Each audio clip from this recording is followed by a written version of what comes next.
উপস্থিত সম্মানিত বিচারক মণ্ডলী ও আমার পাশে বসে থাকা যোগ্যতম শিক্ষক মহাশয়, দূর দূরান্ত থেকে ছুটে আসা তালবে ইলম ভাই সকলকে আমার তরফ থেকে আন্তরিক শুভেচ্ছা ও অভিনন্দন। আজ আমার বক্তব্যের বিষয় হচ্ছে ভারতবর্ষের স্বাধীনতা সংগ্রামে আলেম উলামাদের অবদান। আজ আমাদের দেশের স্কুল কলেজ ছাত্র ছাত্রীদেরকে যদি জিজ্ঞাসা করা হয় এই ভারতবর্ষ স্বাধীনে কাদের সবচেয়ে বেশি অবদান রয়েছে, কাদের আত্মবলিদানে এই দেশ স্বাধীন হয়েছে, তারা সকলে বলবে বিনয়, বাদল, দীনেশ, ক্ষুদিরাম বসু, সুভাষ চন্দ্র বসু, এদের আত্মবলিদানে এই দেশ স্বাধীন হয়েছে। কিন্তু কোনো আলেমদের নাম শোনা যাবে না, কোনো মুসলমানের নাম শোনা যাবে না।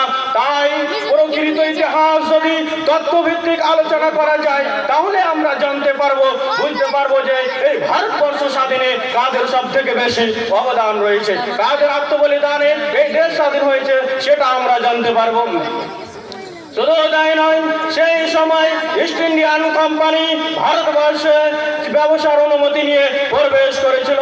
শুধু তাই নয়, তারা 1757 খ্রিস্টাব্দে সিরাজউদ্দৌলাকে পরাজয় করার পরে তারা কি করেছিল, এই ভারতবর্ষের মানুষদের উপরে অন্যায় অত্যাচার জুলুম বিচার শুরু করেছিল।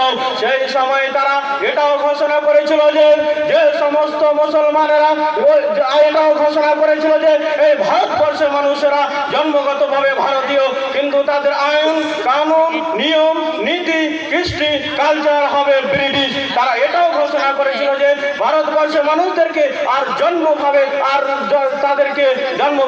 স্বাধীনতা, তাদেরকে আর ধর্মীয়ভাবে স্বাধীনতা দেওয়া হবে না। তারা এটাও ঘোষণা করেছিল।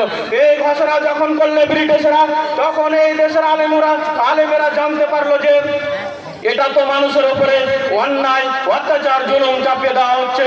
তাই তারা ধর্মীয় শিক্ষা শিখেছে, কোরআন শিক্ষা শিখেছে।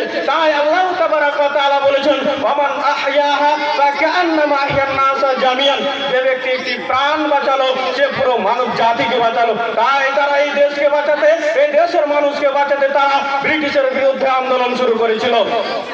1803 খ্রিস্টাব্দে মাওলানা উলিউল্লাহ দেহলভী মুহাদ্দিস, তিনি তার সুযোগ্য সন্তান মাওলানা আব্দুল আজিজ, তিনি ইংরেজের রাজত্বকে বেঈমান রাজত্ব বলে ঘোষণা করেছিলেন। শুধু তাই